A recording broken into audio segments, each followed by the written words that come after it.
Jesse, the one thing I do want to talk about, the Colossus gameplay. Holy crap, the Colossus is cool. So you kind of got you froze while we were loading into a mission, so I kind of played around in this little arena with the Colossus for a little bit, and he's kind of slow.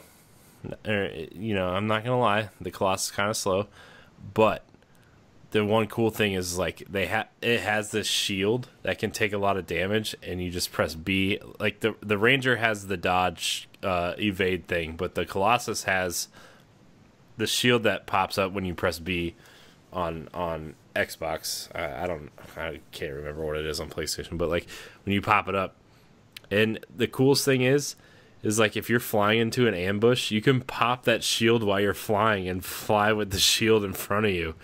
And then the other cool thing is that, you know, I know the Ranger can do this too, but you press Y while you're like getting ready to land on someone, and it just does this big ground pound.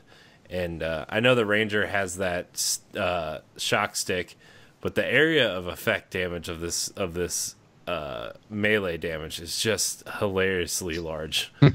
I was taking we were taking out probably like clusters of 8 to 10 guys just doing that. Yeah. And you know, when you do that on top of one of those shield guys too, like it makes them stumble backwards a little bit, so you can kind of get in there and throw a grenade at them or whatever. But the Colossus is cool, man. I think the Colossus might be the Javelin I'm going to use the most.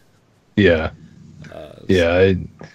Yeah, because it's the big tanky character that can just kind of just take a lot of damage, and then speaking of the melee attack, I do like the I wonder what his is if he has one, but like for that main first character that you start with, if you're up in the air, you can do where you boost down to the ground with the thing, and you like slam the ground, and it just makes this big electrical force that goes everywhere and shocks everything around it. Mm-hmm. Like when you hit the ground.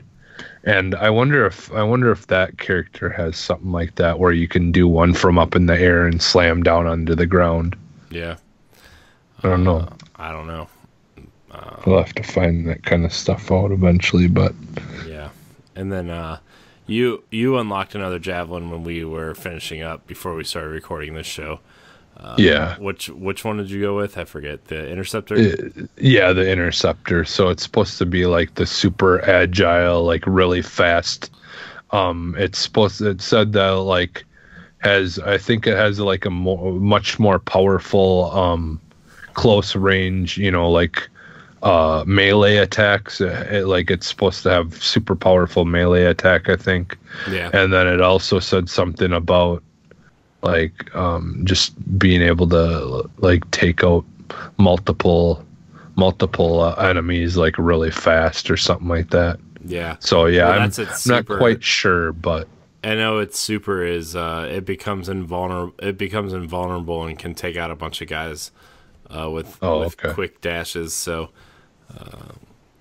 yeah, I mean, I think it's gonna be cool, but it's more of like a glass cannon type thing where it can deal a ton of damage, but also it takes a lot of damage in a small amount of time. So you kind of got to be careful, and maybe team up with maybe a Colossus, which has that perk I like, where if you use that perk, you taunt enemies so they can kind of come after you instead of after your teammates. And boy, did I notice that when I was using it when we were fighting that tank. Because there's a lot of the smaller kind of grunt enemies running up on me, and I was trying to use grenades and the explosives and stuff on them, and finally I just jumped up in the air and used the melee ground pound and took them all out. But it definitely works. That taunt, it has a radius, it has an area of effect though, so you got to make sure you're close to everybody, but it works. Definitely felt it. So I'll have to try the new one that I got and just see how I like it. But